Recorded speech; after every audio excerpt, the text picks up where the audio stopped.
यही हमारी जीत है और धरना में शामिल हुए सभी साथियों की बड़ी जीत है। और भारतीय जनता पार्टी की हार है कि भारतीय जनता पार्टी की सरकार में जो है इन्होंने पेपर लीक कराया और करोड़ों कोटी रुपया कमाने का काम किए हैं और लाखों लोगों के भविष्य साथ खिलवाड़ करने का काम।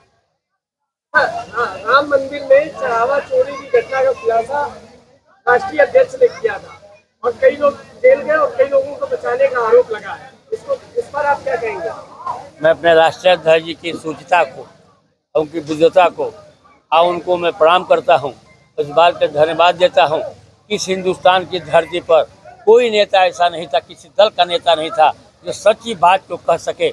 उन्होंने जो अपने उन्होंने जो उनके बात समझ में आई थी, उन्होंने ट्विटर पर ट्वीट करने का काम किया और ट्विटर पर ट्वीट करने की वजह से जो है उत्तर प्रदेश सरकार को भी झुकना पड़ा और केंद्र की सरकार को भी झुकना पड़ा, जांच के लिए विवश होना पड़ा।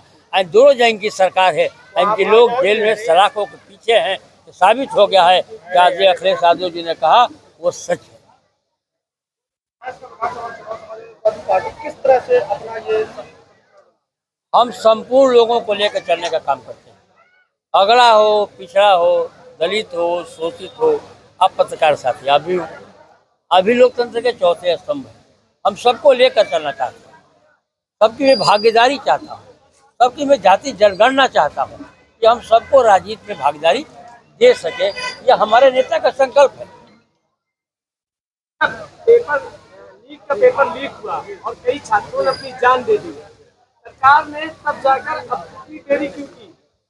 देखिए, किसी की जान की कीमत रुपयों से नहीं लगाई जा सकती और उन्होंने कहा कि हम 1 करोड़ रुपया देंगे।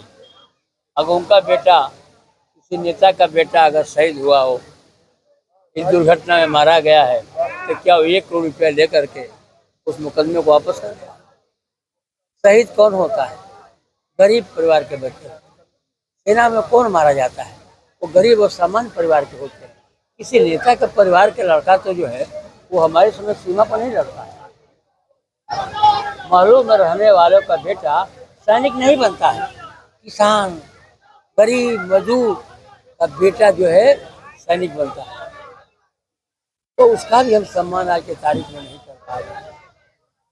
और मामलों को पटाने की बात कर रहे हैं, मामला तो पट जाएगा, लेकिन साथियों आप भी लोकतंत्र के चौथे स्तंभ है।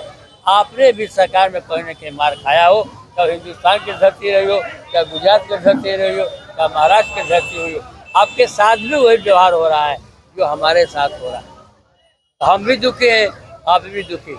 इस बात का मैं आपके बीच आपको आश्वस्त करता हूँ, जो हमारे छोटे छोटे यूट्यूबर हैं जो अपना कोई तनख्वाह नहीं पाते हैं, हमारी सरकार बनेगी तो सारे पत्रकार साथियों को मुफ्त की बस यात्रा प्रदान करूंगा और कराने का काम हमारी पार्टी करेगी।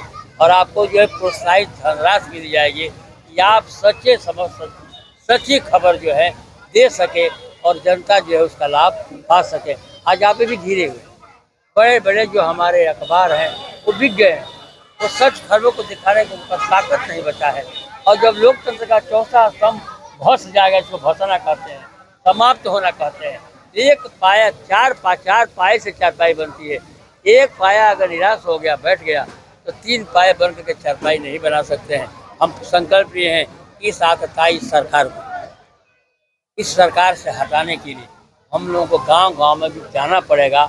हमारे कार्यकर्ता साथी जा रहे हैं, जाएंगे, मनाएंगे, अपनी बात को रखेंगे और भारतीय जनता पार्टी को जो है 2027 में प्रदेश से और 2029 में जो है देश से हटाने का काम करेंगे।